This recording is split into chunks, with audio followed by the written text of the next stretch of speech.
মরা সুরমা যেন হঠাৎই ফিরে পেল প্রাণ। এ যেন রঙিন উৎসবের মঞ্চ। আজ পাখির চোখে ধরা পড়ল এমনই মনোমুগ্ধকর দৃশ্য। ঢেউয়ের ফাঁকে ফাঁকে ভেসে আসছে ঢোল, কাঁসর, খোল করতালের ধ্বনি। তালে তালে লাফিয়ে উঠছে ঢেউ, যেন তারাও অংশ নিচ্ছে এই উৎসবে।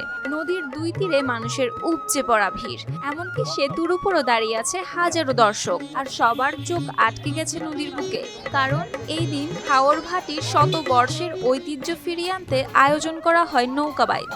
সুনামগঞ্জের দিরাই উপজেলার শ্যামারচর এলাকা একদিনের জন্য যেন পরিণত হয় মানব সমুদ্রে। দূর থেকে দেখা যায় লম্বা সরু নৌকাগুলোতে সারি সারি মাঝি দাঁড় টানছে একসাথে, আর নৌকার সামনে বা মাঝে দাঁড়িয়ে থাকা একজন হাতের ইশারায় পুরো দলকে এগিয়ে নিচ্ছে সামনের দিকে।